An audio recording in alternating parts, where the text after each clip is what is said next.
toilet is a place of great pleasure.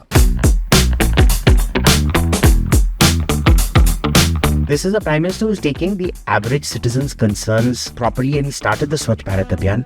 The issue is, where is the follow-through? We need to ask ourselves a very serious question. We keep saying hygiene, hygiene, hygiene. Do we teach the people hygiene? Why is it that every time we talk about this, everybody goes, बेटा बंद करो, ऐसी discussion हम नहीं सुनते हैं. The Beggary Act, I think, still dates back to some 100-150 years when the British actually did that and they criminalized any form of beggary. See, my issue is with beggary. It's a mafia right now. The beggars you see are horribly exploited. On Twitter, I see so much slut-shaming these days. You will lecture her, you will seek out videos of her dancing, and you want me to believe that she is the slut and you are not the dirty bloody pervert.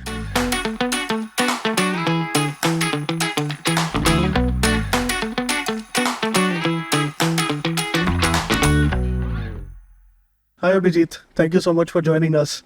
Thank you, Sharan. Always a pleasure talking to you. Delhi has been such an experience, right? Like, people are so accessible here. Like, if I have to meet some minister from Karnataka, it's nearly impossible for me to meet in Bangalore. But Delhi has this, silent, shadowy night of a character that allows everybody to be accessible with each other. It's in such a paradox if you really think about it. I would actually say the access has come down. When we were kids, my dad would say, "Chalo, let's go meet the Prime Minister." And we just stroll in, no appointment, nothing. You just stroll in and she'll be there, and they were talking about work, obviously. Yeah. But, and you would play in the garden, and she used to really like kids and things. So it was like, used to go there. And at Republic Day, Mrs. Gandhi always used to sit right in front with the kids. There used to be these carpets where kids used to sit right up front. Yeah. She used to go sit with them. So, if you wanted to, in Delhi, meeting the Prime Minister was like, oh, interesting, but not, oh, we're meeting the Prime Minister kind of thing, right? But that has gone up very significantly for good reason. There was security issues and, what happened to Indira Gandhi and then to her son and everything. So, fine. But other than that, I think Delhi is one of those places, where for work to happen, people need to get 100 opinions. So I think everybody here is always open to meeting anyone who's... They don't even know where you're coming from, and they'll still meet you. And that's a good thing. And it's not something new. Delhi can't work without meetings. Right. It's because you never know who's going to give you some information, right? Yeah. That might be useful to you. And in Delhi, information is currency. Yeah. So it's how do you get information? You meet new people. Now, out of those meetings, assume, say, 99.9% will be useless meetings. Sure. Right? But that 0.1% are rough diamonds. If you know how to polish a diamond, you can become very rich. So how has it changed? Information rich. Which kind of is currency in Delhi, so yeah. Correct. Delhi feels like home, actually. For a lot of us who are aspirational, thousands of kids come here every year aiming for the UPSC. Yeah. There are new officers who get posted. Even I've seen MPs. I've spoken to MPs from the south who come to Delhi and who have been asking me to guide them through the circles of Delhi. And I said, what do you mean? You're an MP, man. So breaking through that, I don't know if there is a glass ceiling, but it feels like a lot of us who come from outside, Delhi can be a little hostile until you really settle. It's not a question of hostile. It's finding your gang. Right, it's finding your gang who you can chill out with. Because different people have different interests, right? Even within the same interest group, you might not get along with somebody, etc., etc. So it's really finding your gang, which is there in every city. It takes a while. Like building superficial friendships in Delhi is no problem at all, by the way. If you want Botox and glam, you'll get that in very good measure in Delhi. Yeah. You want serious conversation, you'll get it in very good measure in Delhi. You want business conversation, you'll get it very good in Delhi. Unlike Bombay, which is only dhanda, sab kuch dhanda, and it's nothing other than dhanda, right? Delhi is...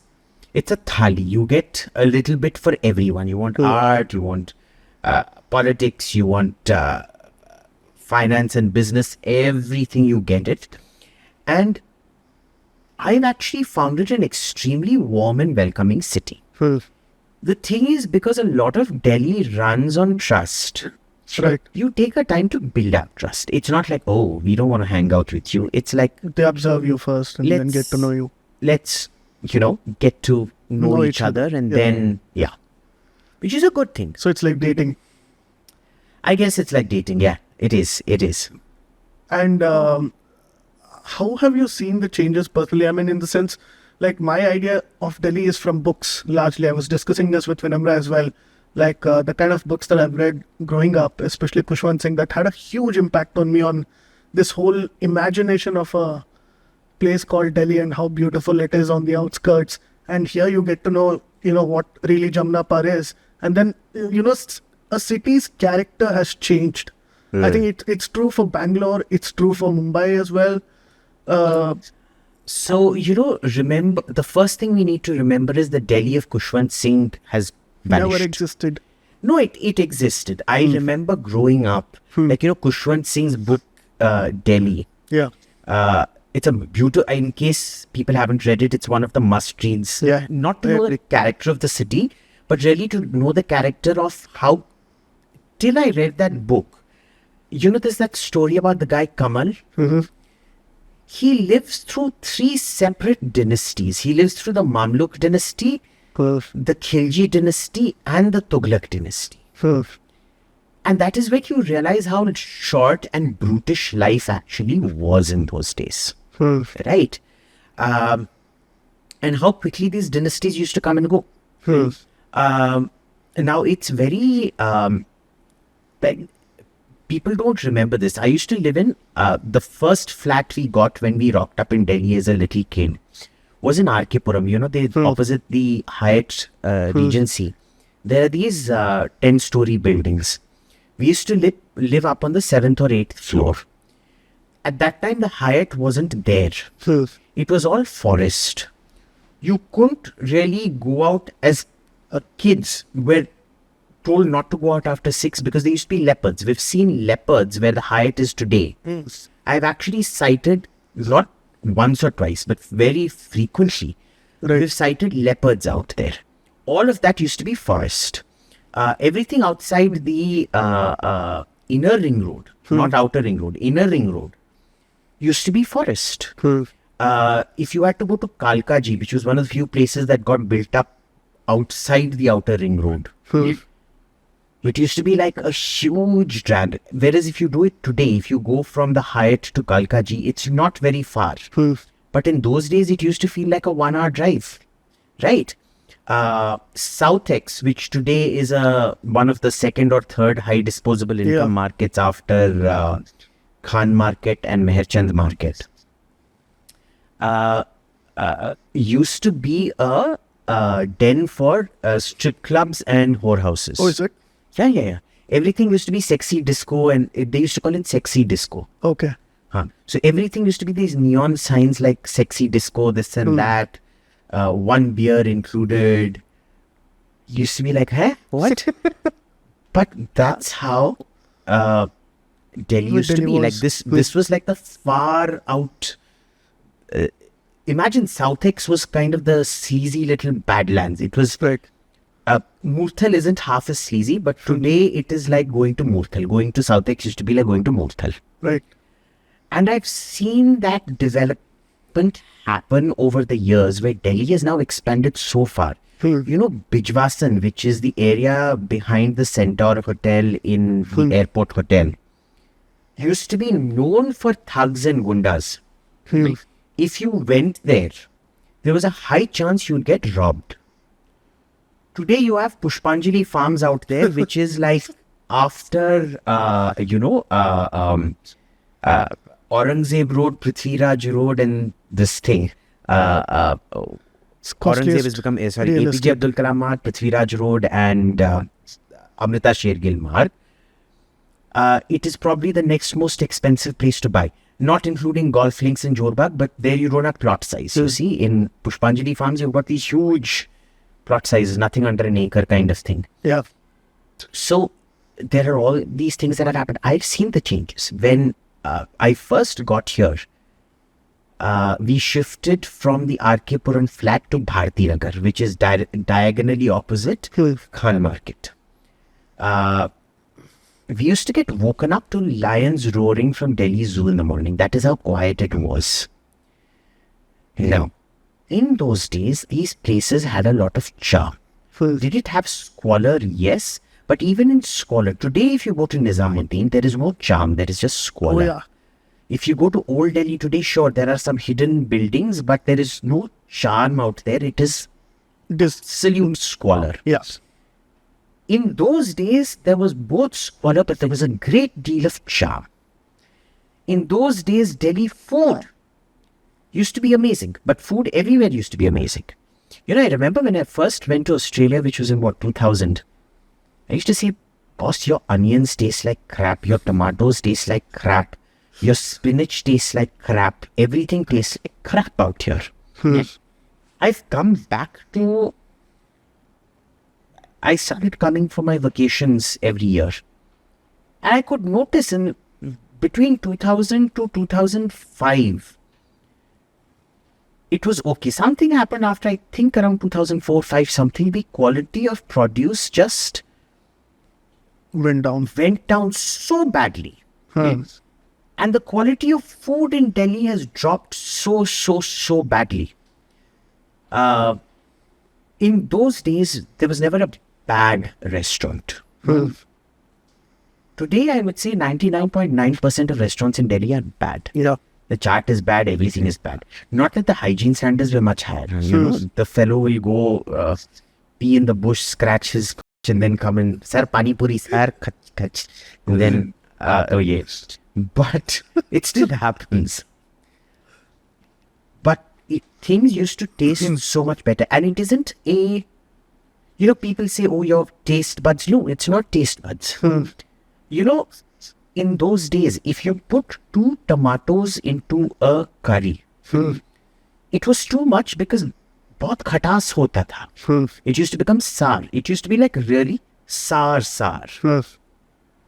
Today you put 10 tomatoes, it doesn't do the job. Yeah. Right? It's Still just, bland. and you're sitting there and looking like, what is this? I mean, you're smelling the tomato, there's no fragrance. I mean, if you've smelled a truly great tomato, you know, it's, I got reminded about tomatoes surprisingly in Iran. You know, I rocked up at 6 a.m. because our excursion was starting in the morning. And so I rocked up at 6 a.m. and breakfast hadn't been laid out in the hotel. There was just this cucumber and tomato. So like, okay, let me just start with some cucumber and tomatoes. I popped a slice of tomato in my mouth and I was like, dude, that is like, what the hell is that? That is like, it was like a symphony in the mouth. Yeah. Just a simple piece of tomato with salt and pepper. And then, you know, I started discovering tomatoes and things like that. And I'm like, boss, Indian tomatoes are just down awful crap. Because even the tomatoes you get, you know, they spray this chemical on them to artificially, they are not ripe. Do you know that? Right. They're actually raw tomatoes, which Like they've sprayed the something apple to wax. become red. Yeah, the apple wax is to protect the apple. This is to change the color to Colour of red, the but it doesn't tomato. ripen it because it will rot in transit if... Damn, that's messed up. Yeah, that's messed up. That's really messed up. And that's why you should never keep your tomatoes And in they the grow fridge. a lot of these vegetables I've seen in this Yamuna flood plains, and then they get it to the market. They get it, well, most of the vegetables you get from the mandi aren't from there. I have a few friends who run organic farms for chickens and tomatoes and sabzis and things like that. You get those tomatoes and sabzis, they taste totally different, right? You can, because they're allowed to ripen on the vine. You know, when you're cooking them, you know, your mouth starts watering from this, like, you know, you can no longer, the old style tomato soup, you no longer get it. Like even Indian Railways, you know, Indian Railways was very famous for 2 things. Railway style tomato soup and railway style cutlet. Yeah. Now the railway cutlet tastes like crap these days. The tomato soup is so thinned down. it's like, they've mixed, it's like water soup with a little bit of Breadcrumbs, tomato puree yeah. thrown in, and breadcrumbs you don't get these days. Do you know that? You don't it? get breadcrumbs. In those days, railway tomato soup used to be rich and thick. In Madras, there used to be this food stall called Shiva's Fast Foods or something like that, which used to be on Marina Beach. And we used to go there just to have the tomato soup. I used to be so proud of Indian tomatoes. Nirula's, which is a pale shadow of its former self, I will still claim Nirula's had better burgers than McDonald's or KFC or any of these, or Burger King. Sure, they were mutton, which some people claim a burger can't be mutton, just like they claim there can't be a vegetable biryani. I'm actually going to be doing a documentary on biryani when I start my food channel. I like vegetable biryani. I don't know what's wrong with it. It is actually a biryani, surprisingly. It is not a pulao, by the way. Yeah. But anyways, they used to have the best seekh kebabs. They had better hot dogs than I've ever had in America. There used to be something called an all-American hot dog, which was the smoked sausage with rajma. Their pizzas were the best pizzas. Nobody has been able to duplicate that Nirula's pizza sauce. That memory, the flavor memory I had of that sauce has never been duplicated. And their best pizza was a vegetarian pizza. It was mushroom, capsicum and onion, which nobody offers today. Yeah. But it was the best goddamn combo that there was at that time. Yeah. So in many things, Delhi is in the city. I remember Delhi used to be so lovely. There were no traffic jams in those days. There were hardly any cars in those days, right? And but even today, Delhi is not one city. It is, I would divide it into 5, 6, 7 different cities. Yeah. There is South Delhi, which has huge tracts of greenery. Everything is very central, including the airport. I mean, nothing's more than about half an hour away. Life is very, very good. You have West Delhi, where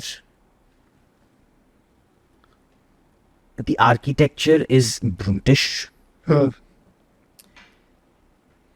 I don't know how you can get any satisfaction from looking at drab, grey, ugly buildings. Brutalism is romantic these days. It's not brutalism. See, brutalism Brutish is is a thing. That's Chandigarh. Brutish is something very different. Right. All right. This is somebody just put up a flat because they didn't care. Yeah. मेरे को पैसा बनाना है. Dwarka is exactly like that, by the way. Dwarka is the South Delhi version of West Delhi. I consider Dwarka to be an extension of West Delhi that way. But then there is North Delhi, which is, holy crap. I mean, It's wild. I wouldn't want to live there, bro. Yeah. Like, it reminds me of the slums of Dhaka. No, seriously, it really does. I'm like, how do people live here? So new students are always angry. Yeah, that's why they're angry. That's why they're always smelly. Clearly, they have a water problem there. Fine, I understand you're smelly. Maybe you get to take a bath once a week. Okay. But at least you can buy soap, no? Yeah. What? I mean, North Campus can't buy soap or what? Soap is what? A rare commodity in North Campus. So all these smelly students out there, I have to say though, Majnu Ka Tila has some charm. The food there isn't great, but it kind of has that quirky little charm. When you go inside, that is. When you go inside. Which is a charm that Shahpur Jat and Hauskhas used to have once upon a time, Hauskhas village. Before, the... Hauskhas is so different today. Hauskhas today is horrible. Where do you think this whole hygiene issue came from? Because in my घर, they always give an example ki, see, even if your grandparents and your ancestors may not be formally very literate, but they were extremely hygienic at home. Yeah. So this whole, I don't like to use the word, but the Dehat invasion, like they describe. But this isn't a Dehat invasion. The surprising thing is when I go to villages, I find they're actually much cleaner than the city dwellers are. And because they've never what their parents taught them and what their grandparents taught them about, separation of certain things. Because they will only have a chula on one side. Correct.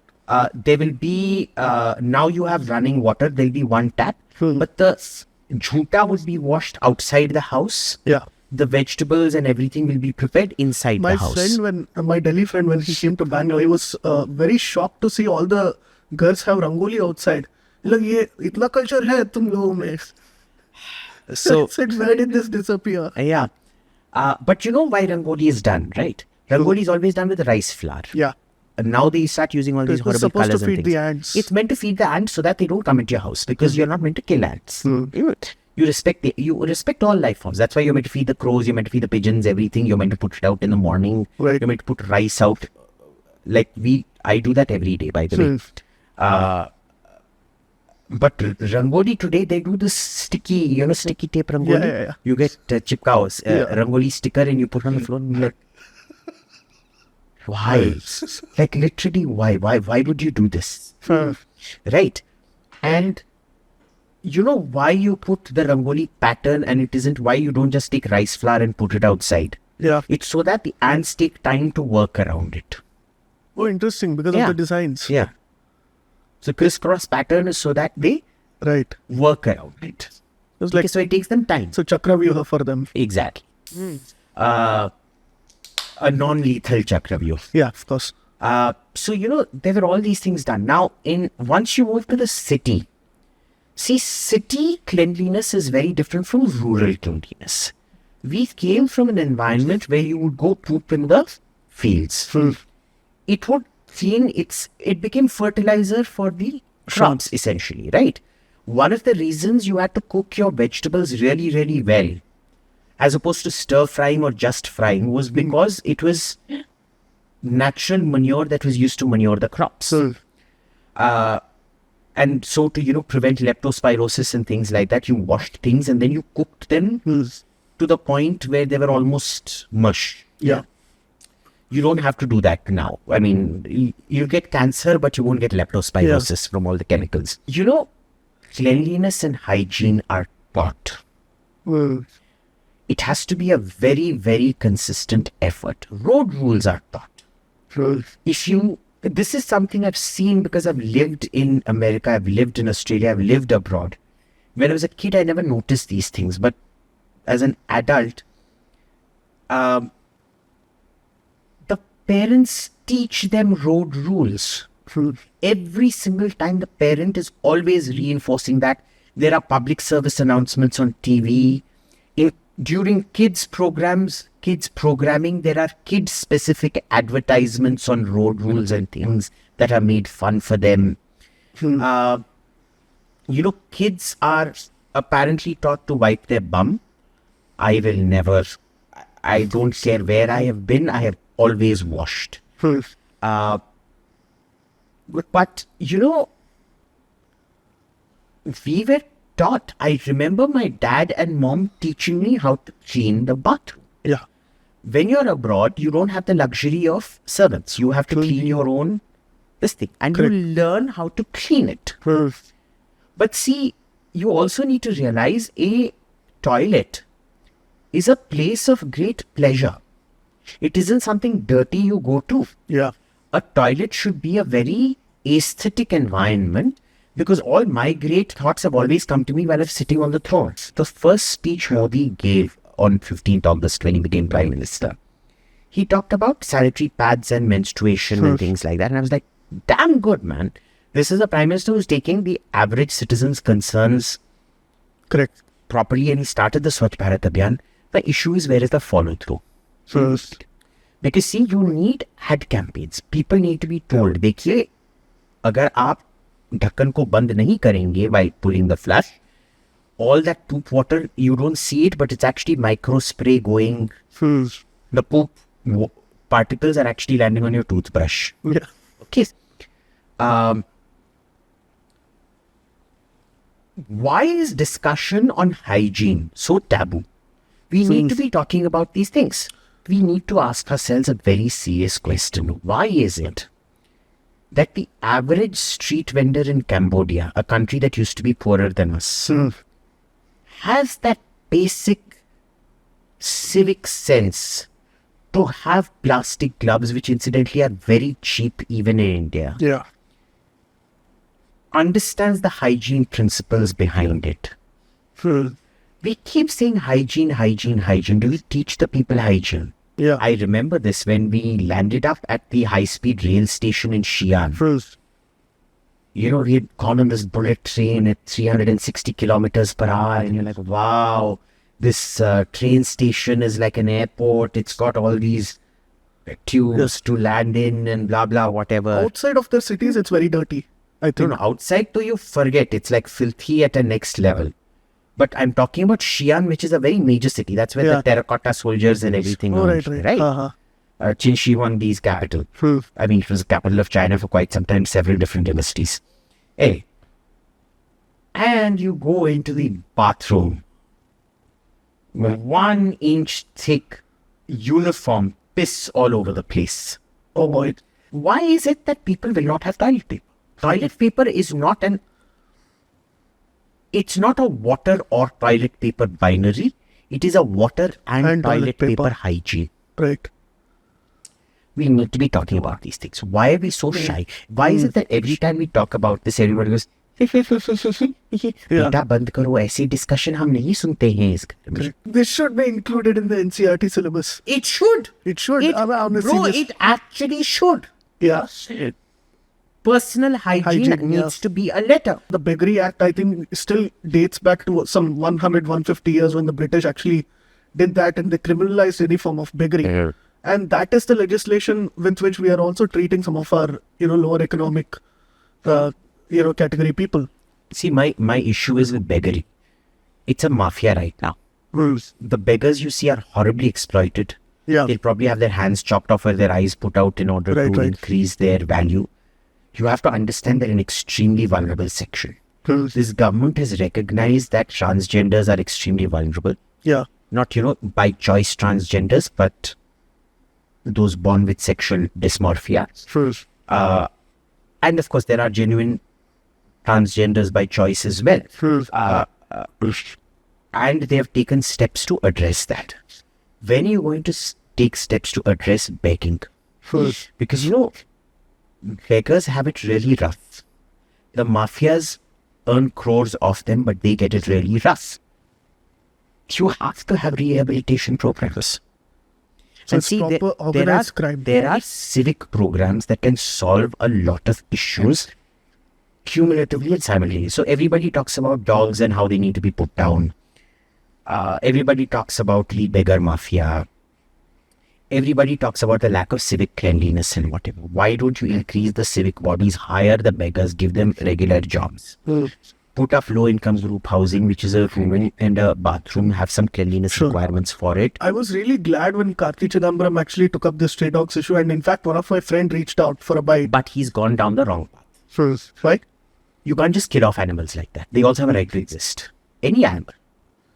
You can't just kill it. How do you stop the breeding then? Sterilization. Sterilization is very easy. They sterilize and they nip off the ear so that you can see. First of all, they shouldn't be on the roads. Okay, you have civic land for so many different things. Set aside a park, accumulate the dogs out there, feed them. It creates economies. Okay, you then have animal handlers and things like that. Yeah. Listen, if you are a civic government, you need to provide civic services. Taxes are being paid to you for a reason. Correct. All this thing, let's kill them, is a way of civic authorities to not deal with a problem and just look the other way. We have too many people. Should we kill off the people also? There are too many rapes happening. Why don't we sterilize all men? Correct. Killing is never the solution. On Twitter, I see so much slut shaming these days that happens. They pick up random videos of girls partying somewhere in Mumbai and Bangalore. She's partying. She's have a good time.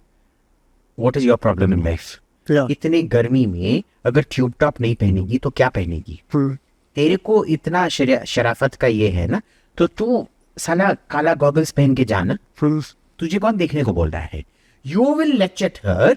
You will seek out videos of her dancing, and you want me to believe that she is the slut and you are not the dirty bloody pervert. You're a bloody peeping Tom. It is like the same fellows who went after Ranveer Allahabadia. Yeah. He was saying it to a closed event in a club. TK, you went, searched for it.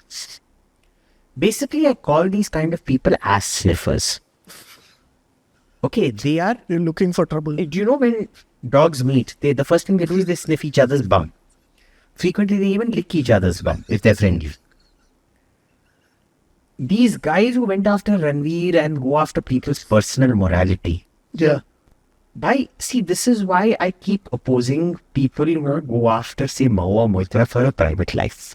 She found love. You know, love doesn't know its own reasons, yeah? Love is love.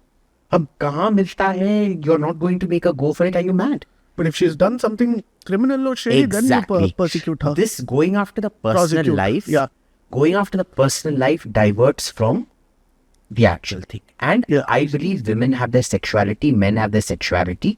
Both need to be respected. You can't shame them for it. I was having a conversation with Vikram the other day, and we were discussing like hum jab Operation Sindoor ki baat karte hain, and all this, you know, larger, broader ideas of having a greater India. But we know very little about the culture that existed. Like right now, you look at that one particular mulk with a lot of hostility because you think it's all Muslim. But there are so many tribes living in isolation even today in Pakistan, for example, like, and who have, you know, the Proto-Dravidian, if I'm not mistaken, like the Brahmani tribes. Not anymore. They've been wiped out. They've been culturally wiped out like every other ethnic community. The Gilgit Baltistanis, the Nuristanis. See, it used to be called Kafiristan. Yeah, Kafiristan. Then it got renamed to Nuristan because they saw the light. Nur is light. So they saw the light and they converted, and so they became Nuristanis. They speak Brahmi. There is no Pakistani attempt to keep the language because, you know, they don't want... Yeah, they want Urdu imposition. Urdu and Punjabi. They don't mind Punjabi. Right. And so there is that. But Pakistan does not have isolated tribes anymore. As opposed to India, where even both on the mainland as well as in the Andamans and the Northeast, you will find tribal isolates. And it's a very good thing. We need to maintain them. We are not like Europeans who wipe out tribes and, you know, amalgamate everything. We respect diversity. We maintain it. We've maintained it for the last 2000 years. We continue to do it. But don't they have the right to integrate? There's a very Nehruvian way of looking at our sociology. Their right to integrate comes if they come out of the tribe and ask you. You don't get to go into tribal areas and preach the wisdom of modernity. You equally don't get to go in there. That's what the colonizers did in the Northeast. Basically, understand this all comes from the proselytizing mindset. Yeah. You will teach you about Christ because you're a barbarian. You're going to die unless you worship Christ. You're going to go to hell. We're saving your soul.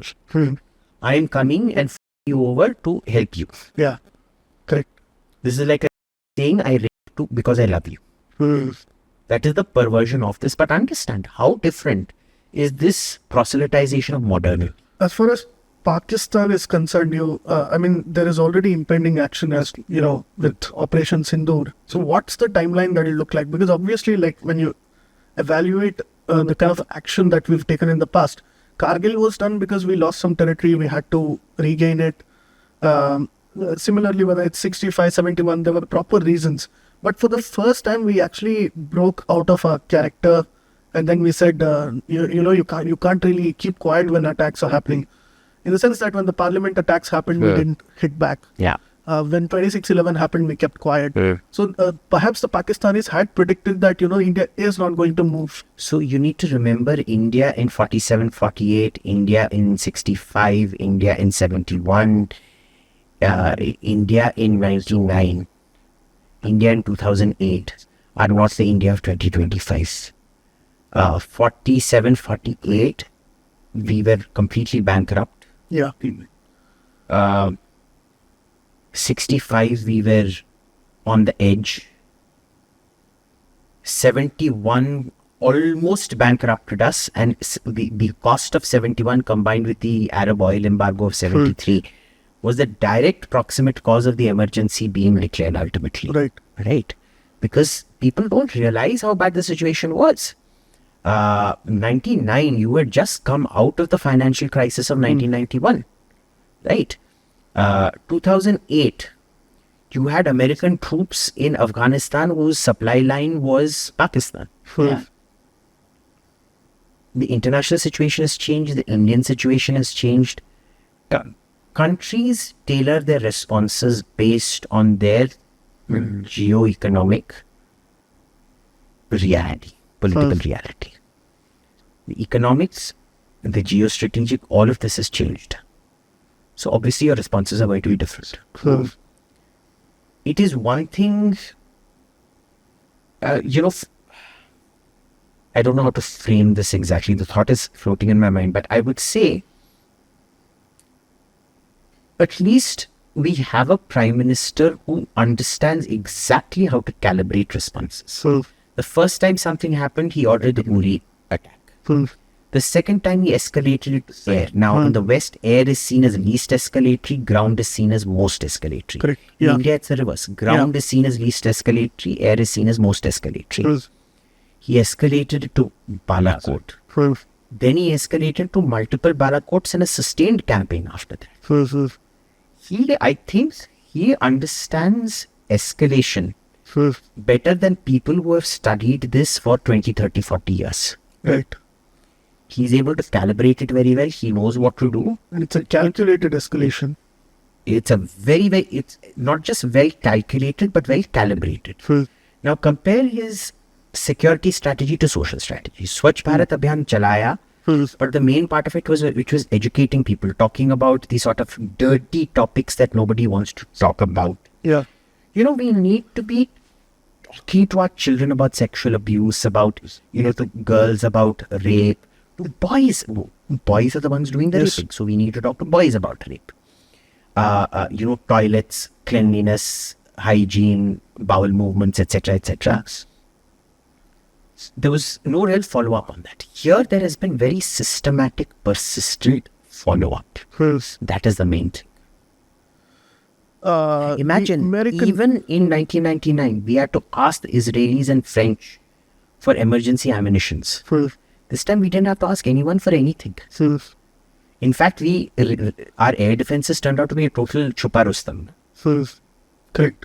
Do we see the possibility of us going for territorial gains anytime in the future?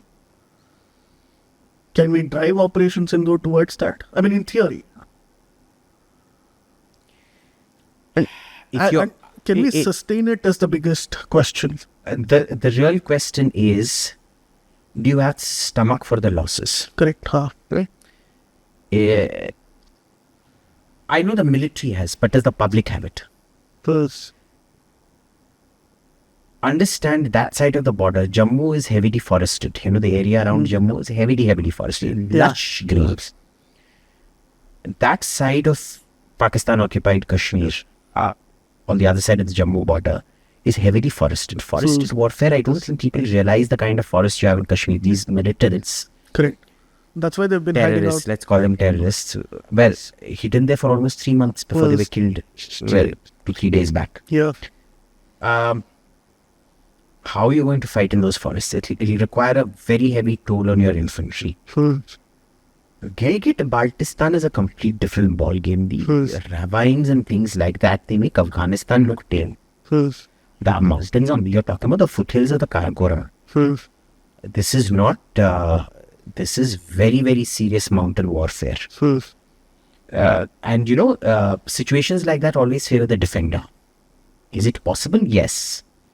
The question again comes down to how much losses are you willing to sustain. If you're willing to sustain losses of say about 20 to 50,000 soldiers, yeah. And the economic cost of it. I mean, Afghanistan the economic cost I'm not worried about. The economic cost we can sustain. They can't see it. The cost is also a relative. The issue is the average Indian life is worth a lot more than the average. Life is cheap in Pakistan. But when the Pakistani state itself practices asymmetric warfare, like it's like Afghanistan, right? But see, it is different. You have to understand there is two asymmetries at play out here. Pakistan's economy is crap. Our economy is, we can sustain a war for several years. Indian lives are very expensive, especially given how the public reacts to things. Pakistan lives are cheap. They have bombs going off. They have thousands of people dying every week. Yeah. You don't give a damn.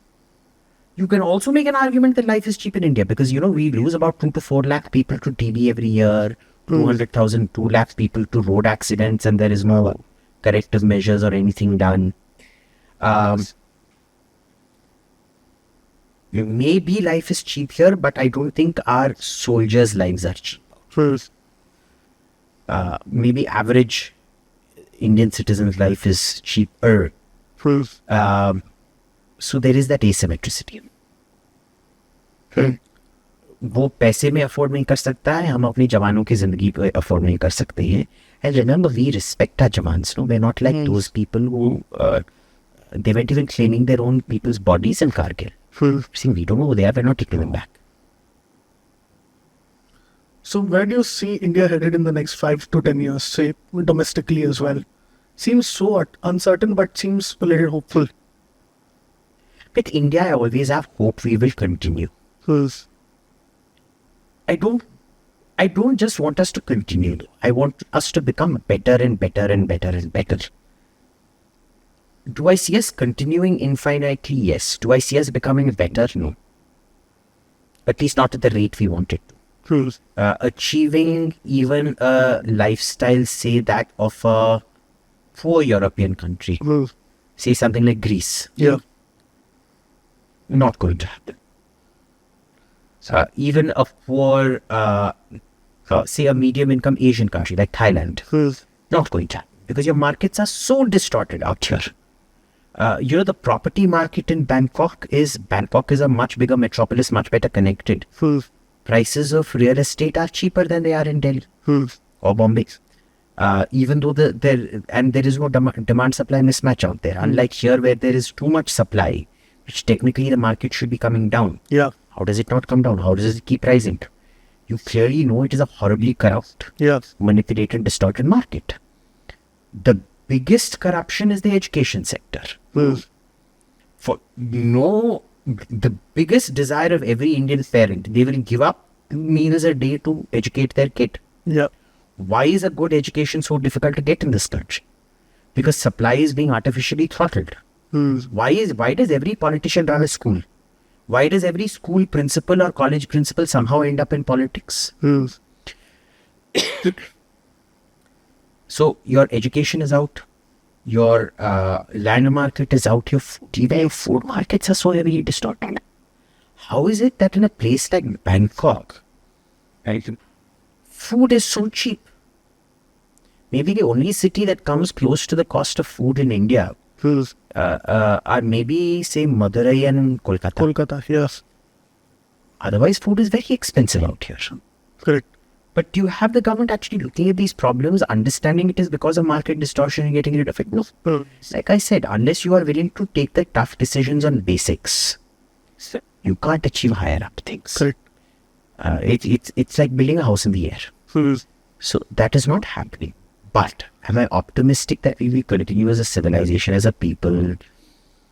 For most part, yes. Caveated, yes. But also remember, a lot of this depends on the international situation. Right. And we are heading for some kind of a system of systems collapse. Now, had Trump fixed the budget, had he balanced the budget, I would have said we could have possibly averted a system of systems collapse. He's fallen into the same, finance has ruined industry. It has ruined manufacturing. But he's fallen into the same trap. He believes that pumping money in will stimulate the economy. Right. The best thing you can do for an economy is not do anything for the economy. The government just keeps its paws off it. And regulates the amount of taxes you can charge. But he not doing it. He's not doing that.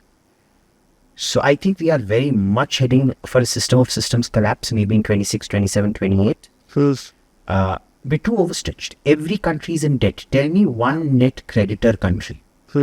Everybody is a net debt country. Correct. Then who owns this thing? It's all going to either have to be written off or inflated. And those situations usually lead to war. Right. Because war is also a fantastic way of solving these kind of problems. Yeah. You create artificial manufacturing, a manufacturing boost in war economies. The world I'm not very optimistic about, which will have some impact on India. But ending on a very scary note, but thank you for giving us your time, Abhijit. Thank you very much. Very kind.